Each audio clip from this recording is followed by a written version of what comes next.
It's true. I don't really expect most of my videos to be watched. At least I hope not. Even though they're mostly true or mostly about as accurate as anyone could be, I think. Although it gets all confusing, like I say, with all the things. I mean, there's lots of stuff like P. Diddy. Who is P. Diddy? People would ask. Well, P. Diddy goes back to, I believe, P. Diddy didn't do it. There's this guy, he did a lot of things. He might have been a thief. He might have done a lot of things. But he released all these videos about P. Diddy. He would pull all these pranks and they would say P. Diddy didn't do it or something. I don't know. Just P. Diddy didn't do it or something is some fan craze and whatever. Basically, he was black and some South Africans probably supported him. Anyway, he got some money or whatever. I'm not exactly sure. He might have been something or other. I don't really know much about him. I should look it up. But basically, he started out as P. Diddy didn't do it. And he wasn't really a rapper or anything else like that. He was just a guy that did a bunch of films or something like that, or a bunch of little videos where he didn't do this, he didn't do that. And somebody, I think a black guy or someone finally wanted him to do some stuff or something and film it. So P. Diddy finally did that. And finally did this, and finally did that. And basically it was like his wish list or whatever that some black person finally let him do or whatever.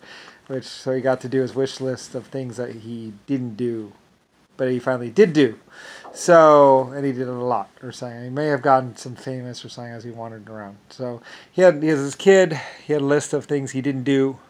P. Diddy didn't do list, actually. That became a list of P. Diddy did do at some point in time.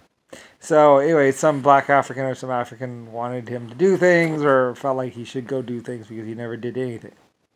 Because then that was his videos. I never do anything.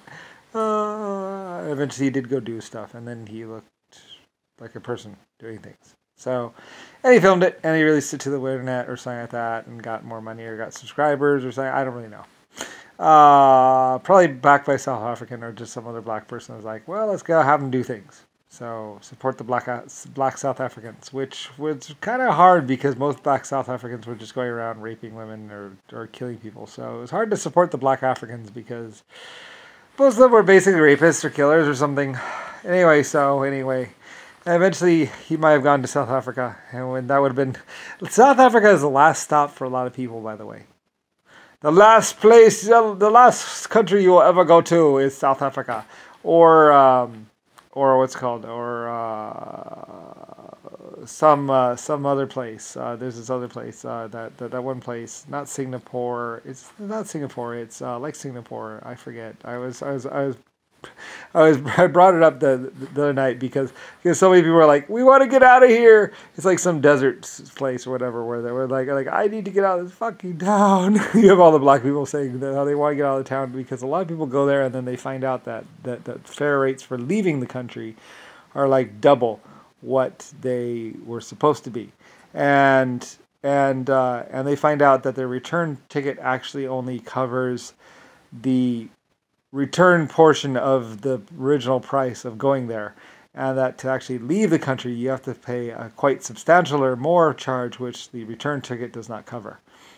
It only covers the initial fee or they pay some portion, so within some amount of time you could leave eventually if you got a job and worked it up, and then you could leave if you have a return ticket, which left a lot of people hunting around for return tickets because if you didn't have one, leaving the country was nearly impossible financially, other than maybe getting on a boat or crossing some barbed wire and trying to leave that way, which was another cost. And eventually they had to actually open the border or something because it accumulated too many people in their country or something. Anyway, quite a substantial workforce you got there. Yep. That's what happens when you double the rates or triple the rates for leaving the country, but offer discounted rates for going to the country. So, which is exactly what they were doing. Anyway, and that's what, I forget which country it was. It was one of the countries. It was a trading port or whatever. And normally, actually, you could just go get a job on one of the ships, and they go to other ports. And if they asked around enough, and like, how do I leave this country? They'd say, you get a job on a boat, and they take you someplace, and then you quit when you get there. And that's how you leave the country. You don't really have to work forever and leave, but most people don't ever hit up the dockyard, and there aren't that many ships that actually go to other countries. But a lot of the ships, some of the ships do, and you could just go get a job if there's a vacancy, which made vacancies very, very well wanted. You're sick, Bob. I need to get out of here. So anyway, yeah.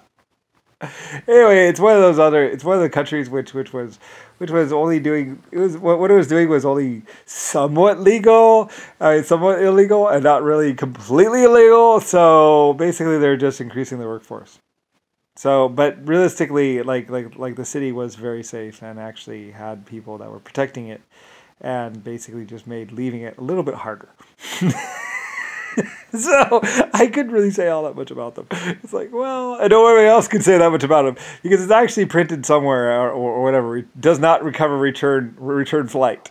So a lot of people got discounted flights. It said right on the thing, does not recover return flights. But they just looked at the discounted thing and thought they would go, and it was a return ticket. And they missed the part where it says does not recover return flight, which is an extra fee of whatever amount. And it was actually more once they got there. So, anyway, yeah, they were stuck there for a couple of months or something like that. And, there's lots of ways you can trap someone into your country. And that was one of the more ingenious ways. And somewhat legal. But than that, they were just using the extra people. They needed more people to be in their country to work and do stuff, so it's their way of accumulating people. And, hey, and then later on, eventually they did just start letting people go after a certain amount of time. It's like, all right, you paid our dues, so now you may go. Go. Sure. Leave before I change my mind, some person would say. And they would run to the airport and leave. Use this voucher. Anyway, there's a voucher or something like that you could get or something. I don't know, some guy. Anyway, one of the people there. But, you'd have to hunt around and find these vouchers or whatever and find whatever. And, whatever. I don't really know that much about the city. It happened and it stopped, or something like that. So, but there are certain places, like I say, it does not cover return flight, which is why, another reason why a lot of people, we book with American Airlines. Because it's our creator. And I don't mess around with like that. It's like you buy a return ticket on American Airlines, you get a return flight. Fly American! Because I'm a creator. And I own America and also own American Airlines. So, with American Airlines, there's a military that goes with it. Little sparkling. Yeah, well, I worked it out with American Airlines, and American Airlines is one of those airlines where it was very safe. Also, some other ones like TWA and other ones like that. But anyway, American Airlines would fly to almost anywhere and fly out of almost anywhere.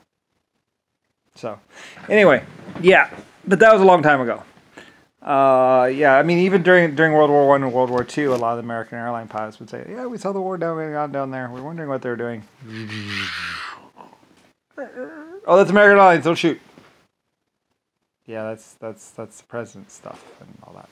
Can't shoot his aircraft. And it's true, it was. So, anyway, yeah. So, anyway, because I'd get all psycho. And, I also had American shipping too. So, anyway, which eventually became whatever, Consolidated or something like that. Anyway, yeah. Actually, in the past, I was a little bit more psycho. Like, you will let my passengers go, or else I will use my military.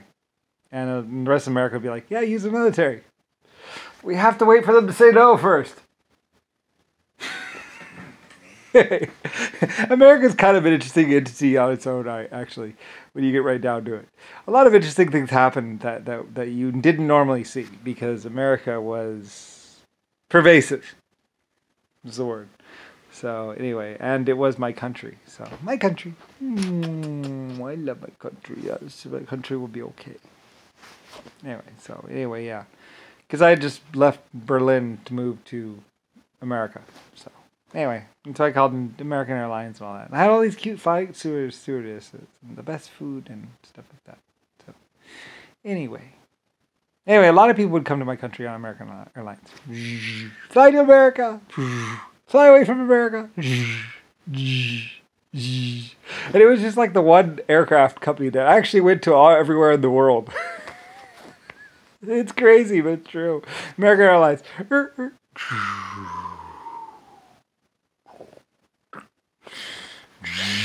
Zimbabwe, American Airlines. And I don't know